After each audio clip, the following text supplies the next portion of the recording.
আসসালামু আলাইকুম। আজকে আমরা হৃৎপেশি সম্পর্কে জানব। হৃৎপেশি মূলত পেশি টিস্যুর একটা প্রকারভেদ।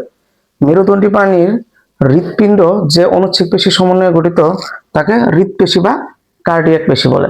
দেখো, এই হৃৎপেশিটা দেখতে লম্বাটে নলাকার ডোরাকাঁটাযুক্ত শাখান্বিত হয়। তাহলে দেখো, এই যে এটা একটা হৃৎপেশি কোষ, এটা একটা হৃৎপেশি কোষ, এখানে দুইটা হৃৎপেশি কোষ। এখন দুইটা হৃৎপেশি কোষ দেখো এই যে একটা শাখার মাধ্যমে যুক্ত আছে। তাহলে আমরা এখানে যদি দেখি,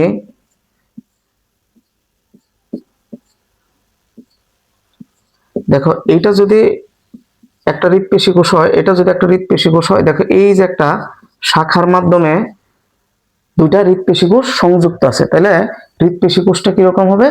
শাখা যুক্ত হবে।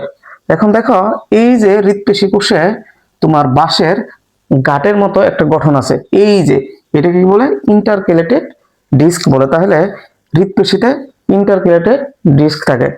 আর দেখো, প্রতিটা হৃৎপেশি কোষে একটা মাত্র নিউক্লিয়াস থাকে, কিন্তু কোনো কোনো ক্ষেত্রে একের অধিক নিউক্লিয়াস থাকতে পারে। মূলত একটা মাত্র নিউক্লিয়াস থাকে।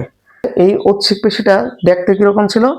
দেখতে ছিল লম্বাটে নলাকার ডোরাকাঁটা যুক্ত। তাহলে দেখতে কিরকম?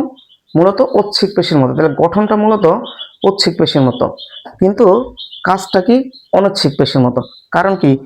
হৃৎপেশি প্রাণীর ইচ্ছা অনুযায়ী সংকোচন প্রসারণ করা যায় না।